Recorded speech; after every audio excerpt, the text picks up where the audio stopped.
Dans le 11e chapitre des Actes des Apôtres, saint Luc nous rapporte que c'est à Antioche que pour la première fois les disciples du Christ reçurent le vocable de chrétiens. Alors avec un peu d'humour, on peut se demander pourquoi nous ne nous sommes pas appelés jésuites, puisqu'après tout nous sommes bien la compagnie de Jésus. Ou bien nous aurions pu nous appeler spiritains, puisque nous avons le souci d'être enflammés par l'Esprit Saint. Ou encore rédemptoristes, pas rédempterroristes, mais rédemptoristes, puisque par le baptême, nous devenons autant sauveurs que sauvés. Ou bien encore dominicains, quel beau principe de vie, quel beau programme. Dominicain, on le sait, vient de Domini Canis, le chien du Seigneur. Et aussitôt on voit l'image prônée par le saint curé d'Ars qui dit que quand on prie, on est comme le chien au pied de son maître qui guette le moindre signal pour lui répondre, pour accomplir sa volonté. Et puis nous sommes comme le chien du berger qui l'aide à rassembler le troupeau, à en faire l'unité et à le défendre aussi contre tous les agresseurs. Mais nous nous sommes appelés chrétiens. Alors ça vaut le coup de réfléchir au sens de ce mot. Évidemment, cela vient de Christ, Christ qui est un terme grec, qui est un participe passé et qui traduit un participe passé hébreu qui se dit Messie. Et les deux mots veulent dire oint, celui qui a reçu l'onction. Au moment du Concile Vatican II, lorsque nous sommes passés du latin au français, un petit malicieux avait proposé que l'on traduise Christe eleison littéralement, et cela aurait donné « Ô mon oint, apitoie-toi ». Cela aurait été très facile pour chanter. Nous ne sommes donc pas chrétiens par adhésion, mais nous sommes chrétiens par imprégnation. On n'est pas chrétien comme on pourrait être mitterrandien ou giscardien. On n'adopte pas une doctrine, un système de pensée. Nous ne sommes pas que les admirateurs du Christ. Nous sommes ses adorateurs et plus que ça, nous sommes greffés sur lui. Alors, nous pouvons penser à ceci. Quand on va à la maternité, voir un nouveau-né, on nous demande, c'est de bon ton de dire à qui il ressemble. Oh, il a les traits de son grand-père. Ah, moi je reconnais le sourire de sa mamie. Oh ben, vous ne l'avez pas volé, il vous ressemble. Ou bien, il a les traits de son grand frère. Déjà au IVe siècle, saint Ambroise de Milan disait qu'il y avait une façon de ne pas nous tromper, c'était de dire qu'il ressemblait à Dieu. Et oui, le baptême vient parfaire l'image et la ressemblance de Dieu. Le petit enfant qui vient d'être baptisé, c'est vrai aussi du catéchumène, le Père le regarde comme s'il venait de souffrir personnellement la passion du Christ.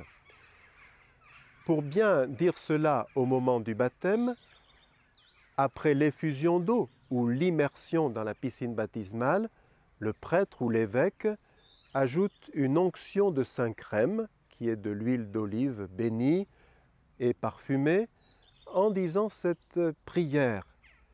Sois marqué de l'Esprit Saint, tu as aujourd'hui reçu, tu reçois la dignité et la mission de Jésus, prêtre, prophète et roi.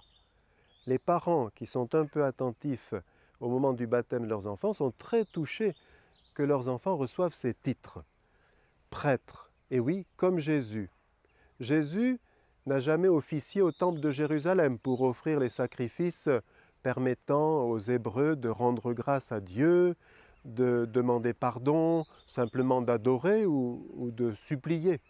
Mais il a offert au Père le seul sacrifice qui pouvait lui plaire, c'est-à-dire un cœur débordant d'amour, et nous, par la grâce du baptême et de la confirmation, nous sommes aussi capables de nous offrir à Dieu.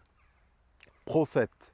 Jésus est beaucoup plus qu'un prophète, on peut même dire qu'il est la prophétie en personne, le message en chair et en os de Dieu à notre humanité.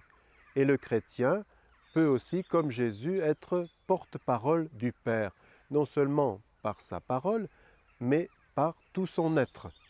Et puis nous sommes devenus rois, comme l'était Jésus, il l'a dit au chapitre 13 de Saint Jean, il dit « Vous m'appelez Maître et Seigneur ». Vous avez raison, car je le suis.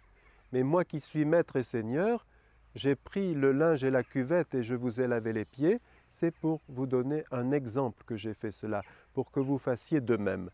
Et oui, le chrétien est roi, au sens où, comme tout roi, il doit servir l'unité des autres, la paix des autres, par le service.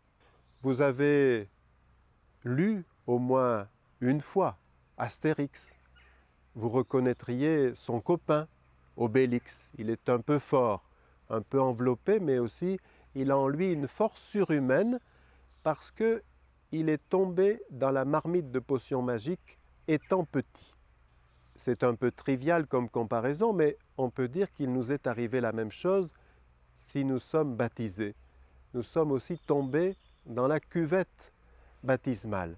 Et nous avons en nous non pas une force surhumaine qui nous donnerait la force de battre les légionnaires et de déraciner les arbres, mais une force surnaturelle qui nous élève toujours au-dessus de nous-mêmes. Et nous comprenons alors ce que dit par exemple Gilbert Cesbron dans son livre « Ce que je crois ».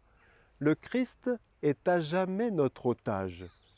Le Christ est à jamais notre otage. C'est pourquoi il n'est pas surprenant qu'au long des siècles, les chrétiens aient plus que quiconque aimé les autres, contrairement aux lâches slogans qu'eux-mêmes, avec tant de veulerie, ne relèvent jamais, les chrétiens sont meilleurs que les autres. Toute l'histoire le montre et les statistiques actuelles. Simplement, il faut préciser qu'ils n'y sont pour rien. Un autre en eux agit. Les chrétiens sont des êtres habités.